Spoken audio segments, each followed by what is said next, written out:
Hello students, welcome to happy learning YouTube channel. Today సీసెట్ made easy సాధన ప్రోగ్రాంలో భాగంగా ఈరోజు యావరేజెస్ టాపిక్ని డిస్కస్ చేయడం జరుగుతుంది. సో యావరేజెస్లో ఫస్ట్ క్వశ్చన్ చూసినట్లయితే, ఇన్ ఈ class there are 3 groups A, B, C.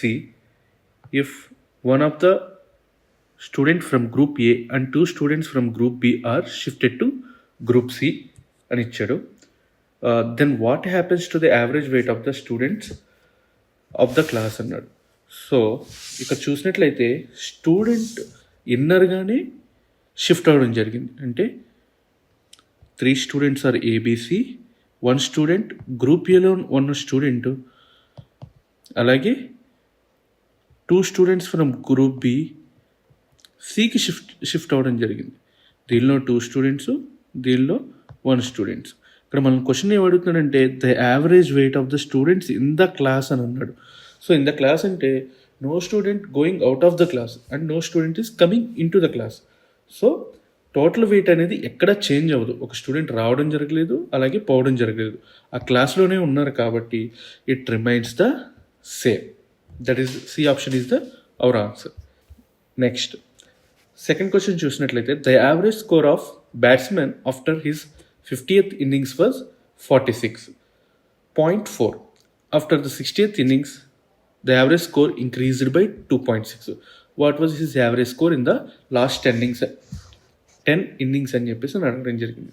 So తన 50th innings యావరేజ్ స్కోరు అంటే 50th innings స్కోర్ ఎక్స్ అనుకుంటే ఎక్స్ బై 50th innings కాబట్టి X by 50 is equal to average అంతా ఎక్స్ బై 50th innings కాబట్టి 50, average 46.4.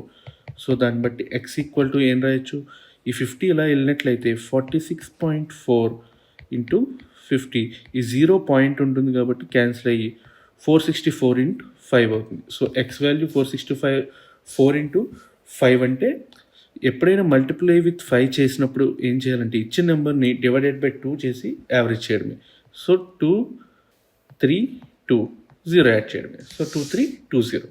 Next అలాగే his average 60th innings తన average అనేది 2.6 increase అయింది. That means y by 60th innings average 46.4 plus 2 increase అయింది. That means total 49 అయింది. అంటే y by 60 is equal to 49. So y equal to 49 into 60. So y equal to 49 into 60 అంటే 2940. మనల్ని ఏమడుగుతున్నాడు, what was his average score in the last 10 innings అంటున్నాడు. అంటే 50th inning నుంచి 60th inningsకి score ఎంత average score అంటున్నాడు. అంటే టోటల్ 60th inningsలో 2940 వచ్చింది. దీనిలో 50th inningsకి 2320 వచ్చింది. సో మైనస్ చేస్తే మనకి ఎంత వస్తుంది, 940 to 620. మనల్ని 10 innings యావరేజ్ అడుగుతున్నాడు కాబట్టి డివైడెడ్ విత్ 10. సో యావరేజ్ ఏమవుతుంది అప్పుడు 62 is our answer. So next question చూసినట్లయితే the average weight of A B C is 40 kgs. Average weight అంటే A plus B plus C by 3 is equal to 40 kgs. Next point the average weight of BDE అంటే B plus D plus E by 3 is equal to 42. So ఇప్పుడు total weight ఏమవుతుంది, A plus B plus సిది A plus B plus C equal to 3 into 40 120 అవుతుంది. అలాగే B plus D plus ఈ 42 into 3 126 అవుతుంది. So next point చూసినట్లయితే and the weight of F is equal to that of B అంటే బిని B is equal to F అని రాసుకోవచ్చు కదండి.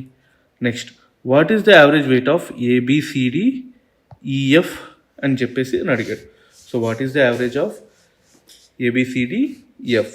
సో ఇక్కడ ఏబిసి ఉంది, ఇక్కడ బి బదులు ఎఫ్ రాస్తే డిఈఎఫ్ ఉంది. అప్పుడు A plus B plus C plus D plus ఈ plus F is equal to total ఎంత ఉంటుంది, 120 ప్లస్ 126.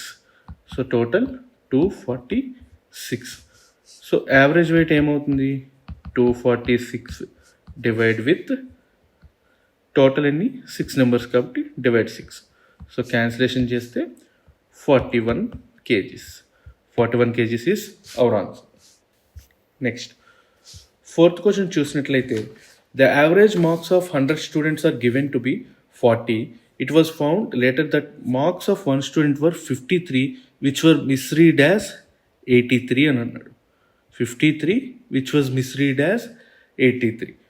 సో 53 వస్తే 83గా మిస్రీడ్ చేశారంట. ద కరెక్టెడ్ మీన్ మార్క్స్ అంటే యావరేజ్ మార్క్స్ ఎంత అని అడుగుతున్నాడు.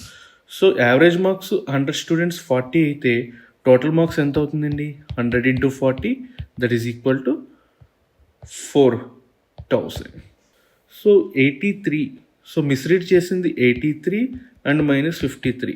దీని మధ్య డిఫరెన్స్ ఎంత? Total 83 - 53 30 marks. So 83 - 53 30 marks. So 4000లోంచి ఆ ఎక్స్ట్రా మార్క్స్ని మనం కనుక మిస్రీడ్ చేసిన ఎక్స్ట్రా మార్క్స్ని కనుక తీసేస్తే సబ్ట్రాక్ట్ చేస్తే కనుక 4000 - 30 3970. మనల్ని ఏం అడుగుతున్నాడు? యావరేజ్ అడుగుతున్నాడు కాబట్టి 3970 డివైడ్ విత్ ఎంతమంది students? Total 100 students. So 0 cancel, 10 ఉంది కాబట్టి 39.7 is our answer. Next fifth question చూసినట్లయితే కన్సిడర్ ద 2024 CSATలో ఇచ్చిన క్వశ్చన్ ఏంటి ఇది? 2024 CSATలో ఇచ్చిన question. So weight of 6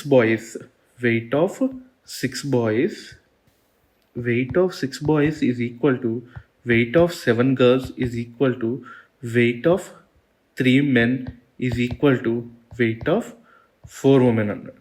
next if the average weight of the women is 63 kgs అన్నాడు. What is the average weight of boys అన్నాడు. మనకేమో ఉమెన్ ఇవ్వడం జరిగింది, మనల్నేమో బాయ్స్ అడుగుతున్నాడు. అంటే బాయ్స్ అలాగే women 6 boys is equal to 4 women అవుతుంది కదండి. So 6 boys is equal to 4 women అంటే ఈచ్ ఉమెన్ ఎంత? 63. అంటే 4 into 63 ఎంత అవుతుంది అప్పుడు? So 6b is equal to 4 into 63. So 4 60s are 240, 4 3s are 12, 252. So b is equal to 6 4 times 2 times. So 42 kgs. Next today's practice question చూసినట్లయితే the average age of husband, wife and the child 3 years ago was 27 years and that of wife and the child 5 years ago was 20 years. The present age of the husband is అని చెప్పేసి అడగడం జరిగింది. So మీకు మా explanation నచ్చినట్లయితే please like, share and subscribe. Thank you.